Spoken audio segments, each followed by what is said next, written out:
अच्छा बच्चों, मैंने आपको इससे पहले ये कहा कि हमारे पास ये ब्लॉक्स यानी एस पी डी एफ ये कैसे बने। तो वो मैंने आपको कहा कि अगर आप एलिमेंट्स ले लें, इनकी क्लासिफिकेशन हो चुकी है on the basis of their atomic numbers या इंक्रीजिंग एटॉमिक नंबर। मैंने आपको ये कहा कि hydrogen is our first element because its atomic number is 1, helium is our second element of the periodic table because its atomic number is 2। So ये increase हो रहे हैं, hydrogen 1, helium 2 atomic number, lithium 3, beryllium 4, carbon boron 5, carbon 6, nitrogen 7, oxygen 8, fluorine 9 and neon 10. These are their atomic number. So on increasing the basis of increasing atomic numbers, we have divided or classified the elements in this modern periodic table. फिर मैंने आपको कहा कि अगर आप in atomic numbers को ले लें, इन एलिमेंट्स को ले लें, तो और इनकी आप इलेक्ट्रॉनिक कॉन्फ़िगरेशन कर दें, तो इलेक्ट्रॉनिक कॉन्फ़िगरेशन से आपको ये पता चलेगा कि कौन सा एलिमेंट किस ब्लॉक में है। अगर हम इलेक्ट्रॉनिक कॉन्फ़िगरेशन कर लें, इससे पहले लेक्चर में मैंने आपको कहा, और हमारे पास जो लास्ट सब शेल आए और अगर वो एस हो, तो हम कहेंगे कि ये एलिमेंट एस ब्लॉक है। मैं लिथियम का एटॉमिक नंबर लिख रहा हूं, this is lithium, it's symbol is Li, atomic number is 3। This number shows that it has 3 electrons. How they are arranged according to their increasing energy in different shells. Its first shell has one subshell and it can accommodate 2 electrons because it is S and there is one orbital. फिर मैं लिखूंगा 2s1. So its last electron, this is also called valence electron. So its valence electrons or last electron goes to S. Therefore lithium is in S block. अच्छा, अब ये है कि मैं अगर इसके बाद बेरिलियम ले लूं, it's atomic number is 4, 1s2, 2s2. Its atomic number is 4. First shell has 2 electrons, second shell has 2 electrons. But here the electrons are present in S, but we are interested in this second shell, that valence electrons. They are present in S subshell. Therefore, beryllium is also S block element. अच्छा, ये question पूछा जाता है कि S block में 2 groups क्यों है। तो this is an important question और आंसर ये होगा कि जो S हमारे पास सब शेल है उसमें एक ऑर्बिटल है और एक ऑर्बिटल जो है वो 2 इलेक्ट्रॉनों से कंप्लीट हो सकता है। तो यहां अगर लिथियम में 2s1 है तो बेरिलियम में वो 2s2 हो जाता है।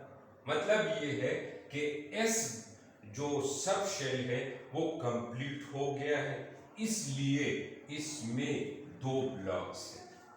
मैं आपको यह जो सोडियम है, इट्स एटॉमिक नंबर इज 11, और इसको भी अगर आप देख ले कि इसकी इलेक्ट्रॉनिक कॉन्फ़िगरेशन आप इस तरह करेंगे 1s2, 2s2, 2p6, यहां तक अब 10 इलेक्ट्रॉन्स है और now the valence electron is present in third shell और उसमें एक इलेक्ट्रॉन है। ये फर्स्ट एक ग्रुप में भी इसलिए है, तो ये S ब्लॉक तो हुआ। लेकिन जब हम मूवमेंट करते हैं फ्रॉम सोडियम टू मैग्नीशियम तो उसको अब आप देख लें, वहां क्या हो जाएगा, it's atomic number is 12, 1s2, 2s2, 2p6, ये 10 हो गए, और देन 3s2।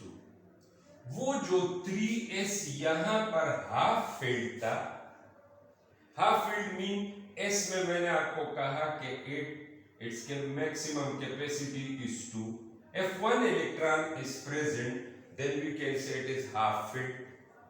और तो यहां पर तो सोडियम में इट वाज हाफ फिल्ड, लेकिन मैग्नीशियम में जाके देखा ये 3s2 है, कंप्लीट हो गया। अच्छा, इसके लास्ट इलेक्ट्रॉन है इसका, it goes to s and this electrons also go to 3s।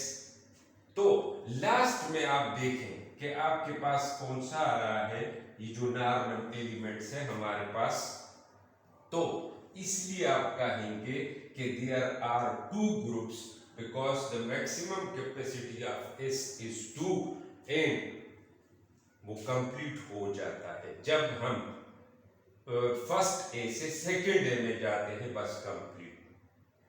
ये तो इनकी बात है कि इस वजह से they are called S block elements. अब आप देखें, अगर हम पी ब्लॉक इसको कहते हैं, क्यों कहते हैं, ये कार्बन है, it's atomic number is 5, 1s2, 2s2 and 2p1। हमने 5 इलेक्ट्रॉन कंप्लीट करने हैं, डिस्ट्रीब्यूट करने हैं। सो फर्स्ट शेल जो है इट हैज 2 इलेक्ट्रॉन्स, ये जो थर्ड शेल है, सॉरी सेकंड शेल है, देयर आर 3 इलेक्ट्रॉन्स, लेकिन जो लास्ट इलेक्ट्रॉन है इट गोज टू p। जिस तरह वहां पर s में जाते थे, यहां पर ये वाला इलेक्ट्रॉन यानी फिलिंग हो रही है या इसके एंड में p आ रहा है, इसलिए हम कहेंगे कि boron belongs to p block. अच्छा, फिर ये क्वेश्चन यहां पूछा जाता है कि p ब्लॉक में 6 ग्रुप्स क्यों होते हैं, तो हम आंसर ये देते हैं कि चूंकि p जो है its maximum capacity is 6, it can accommodate 6 electron. तो यहाँ 1 से लेकर यहाँ पर वो 2 हो जाते हैं p में, फिर 3 हो जाते हैं, 4 हो जाते हैं, 5 हो जाते हैं, 6 पे पहुंच के ये खत्म हो जाते हैं। यानी अब देखें ना, ये बोरॉन से शुरू हो, इस तरह और भी कर सकते हैं। कार्बन की इलेक्ट्रॉनिक कॉन्फ़िगरेशन ये 1s2 है, ये 2s2 है और ये 2p2 है। Again p is at last, therefore carbon is also an element of p block। अगर मैं इस तरह जाऊं, नाइट्रोजन के साथ भी यही ट्रीटमेंट है, ये 1s2 होगा, ये 2s2 होगा और यहाँ पर 2p3, देखा ना, ये 2, ये 4 और ये 3, तो ये फिर 7 हो जाएंगे।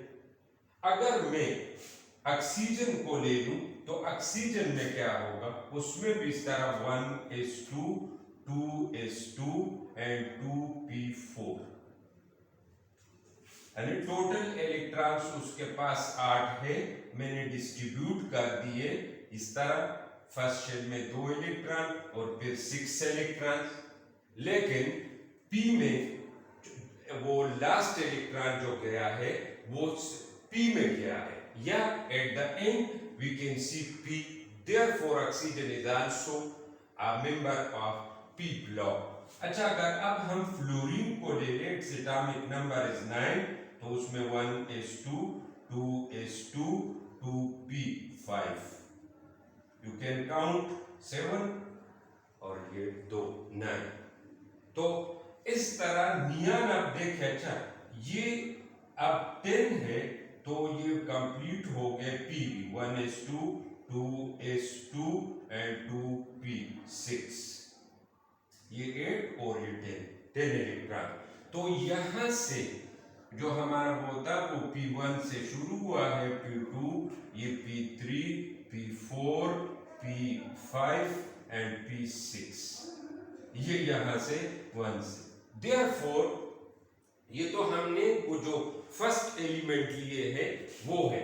अदरवाइज इसके बाद जितने भी एलिमेंट्स आएंगे यहाँ पर जो भी होगा उसमें भी P1 होगा, यहाँ पर P2, P3, यहाँ तक आएंगे P6 कंप्लीट हो जाएंगे।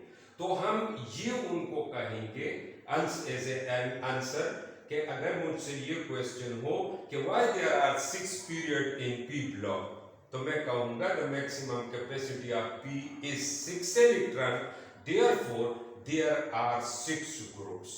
तो इसमें S कंप्लीट होता है इसलिए ये S ब्लॉक है, और इसमें P कंप्लीट होता है इसलिए ये P ब्लॉक है, या इसमें इलेक्ट्रॉन जो होते हैं वैलेंस वो S में जाते हैं। S हमारा लास्ट जो है वो जो हम देखते हैं इलेक्ट्रॉनिक कॉन्फ़िगरेशन में वो S होता है। यहाँ के इलेक्ट्रॉनिक कॉन्फ़िगरेशन का जो लास्ट सबशेल हम देखते हैं वो हमारे पास P होता है।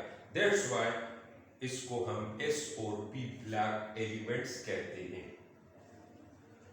इसके बाद एक तो मैंने आपको इस तरह की इलेक्ट्रॉनिक कॉन्फ़िगरेशन बता दी है, एक इलेक्ट्रॉनिक कॉन्फ़िगरेशन हम इस तरह भी करते हैं। अभी मैं पहले वो लिख लूं कि ये हमारे पास हीलियम है, ये हाइड्रोजन के बाद मैंने कहा helium, its atomic number is 2, neon atomic number 10, argon atomic number 18, krypton atomic number 36, xenon atomic number 54 and radon atomic number 86। ये हमारे पास 8 ग्रुप है, या इसको हम 0 ग्रुप भी कहते हैं। जो हमारे पास पीरियोडिक टेबल है इस वक्त उसमें they are 6 in number, this are called noble gases. अब इलेक्ट्रॉनिक कॉन्फ़िगरेशन अगर मैं लिथियम के लिए देखा, ये फिर एक और ग्रुप का मैं ले रहा हूं, ये sodium, potassium, rubidium, caesium and francium, ये 6 एलिमेंट्स है। अब देखें इनके एटॉमिक नंबर्स, ये 3, सोडियम 11, पोटाशियम 19, ये 37, ये 55 और ये 87, these are atomic numbers। अब ये है कि देख इस इलेक्ट्रॉनिक कॉन्फ़िगरेशन क्या है, 1s2, नियॉन का क्या होगा 1s2, 2s2, 2p6, 10 इलेक्ट्रॉन। 18 का कितना 1s2, 2s2, 2p6, 3s2, 3p6, ये 18 एंड सो ऑन, वो इनकी इलेक्ट्रॉनिक कॉन्फ़िगरेशन। अब देखें अगर लिथियम के लिए मैं इलेक्ट्रॉनिक कॉन्फ़िगरेशन लिखना चाहूं, मैं इस तरह भी लिख सकता हूं, ये हीलियम लिख दूं स्क्वायर ब्रैकेट में, और देखें ना हीलियम तो 1s2 है, उसके बाद मैं लिख सकता हूं 2s1, हीलियम 2s1। सोडियम आप देखें नियॉन 10 है, वो इलेक्ट्रॉन 1s2, 2s2, 2p6 ये आ जाएंगे, इसके बाद होता है 3s1, ये इजीएस्ट है। अब अगर यहां पर मैं करूंगा ना तो मैं देखो argon, its atomic number is 18, वो 1s2, 2s2 ये सारे आ जाएंगे। देखो उसके बाद आएगा ना यहाँ पर ये 3s2, 3p6, 4s1, argon 4s1। या रुबिडियम के लिए मैं लिख रहा हूं तो मैं फिर उसके बाद क्रिप्टॉन लिखूंगा। देखो ये क्रिप्टॉन आपके पास 36 है और रुबिडियम 37 है, तो 36 ये हो गए और फिर मैं यहां लिखूंगा 4s1। सीजियम के लिए आप लिख सकते हैं, आपके पास जीनान है वो 54 है और ये 55 है, आप लिख देंगे 6s1। ये आपके पास फ्रेंसियम है, इससे पहले आपके पास रेडान है, इट्स एटॉमिक नंबर इज 86 और ये 87 है, तो मैं यहां लिख दूंगा 7s1। ये शॉर्ट, लेकिन इसमें जो बड़ी खूबी है वो ये है, यानी इससे पहले जो हम बॉन्डिंग करते थे, हम कहते थे कि लिथियम जो है वो अपना एक इलेक्ट्रॉन लूज करता है जब कंबाइन होता है। देखिए इसका ये भी फायदा है। और साथ हम ये कहते थे कि जो भी एटम इलेक्ट्रॉन लूज करता है या गेन करता है या वो शेयरिंग करता है, वो इसलिए करता है कि वो चाहता है कि मेरी इलेक्ट्रॉनिक कॉन्फ़िगरेशन नोबल गैस की तरह हो, नियरेस्ट नोबल गैस। तो अब आप देखें ना, अगर ये एक इलेक्ट्रॉन यहां से निकल जाए तो फिर लिथियम जो है एक इलेक्ट्रॉन उससे निकल जाए, उसको स्टेबिलिटी मिलेगी and it's electronic configuration will be like helium. आपको ये भी पता है कि कंबाइंड स्टेट में सोडियम जो है वो +1 होता है। वो क्यों?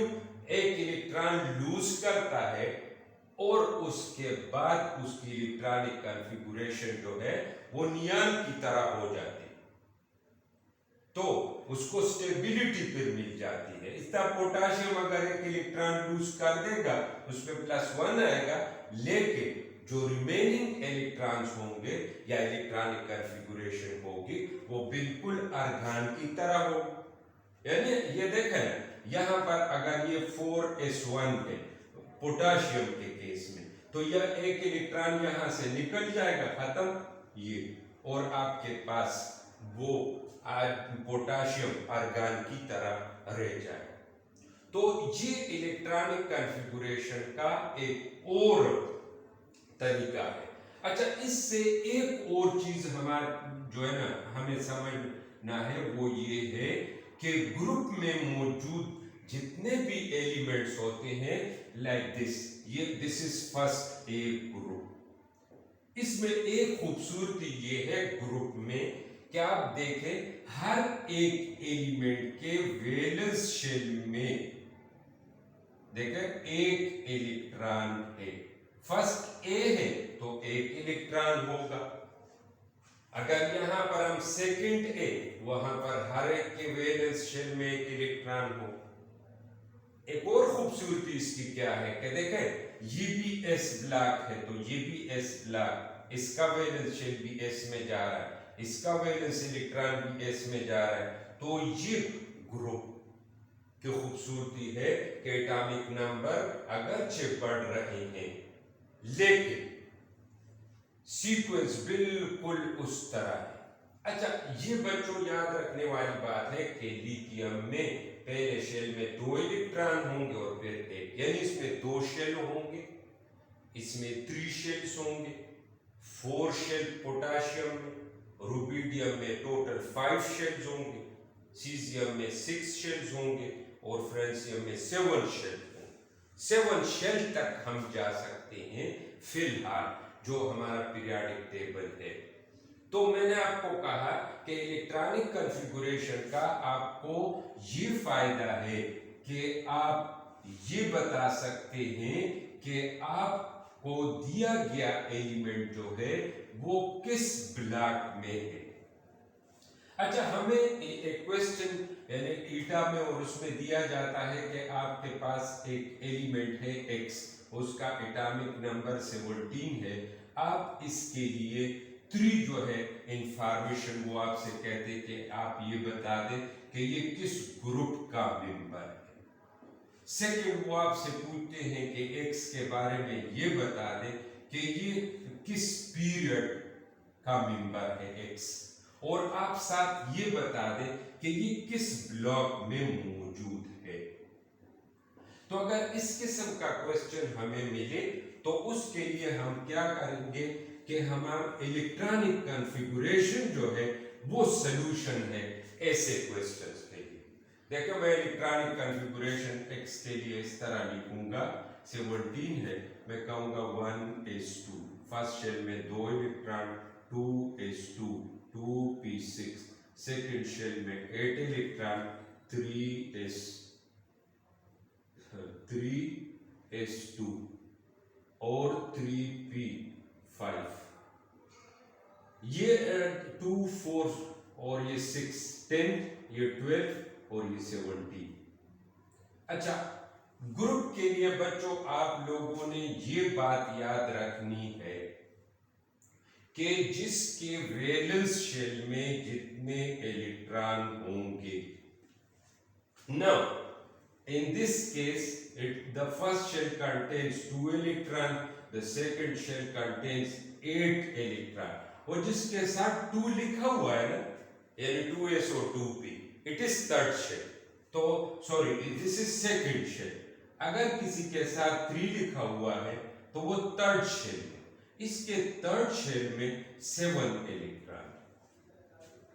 तो इस ये जो इलेक्ट्रॉन है इसके बुनियाद पर मैं कह सकता हूं कि it is the member of 7th A group, it contains 7 electron in its valence shell. अच्छा, जब वो मुझसे पीरियड के बारे में पूछते हैं तो मैं फिर शेल्स को लूंगा कि how many shells are there.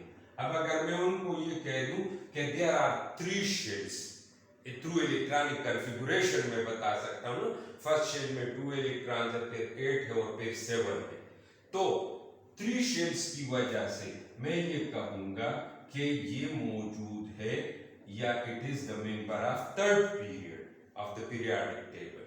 अच्छा, ब्लैक का मैं कैसे कह सकता हूं?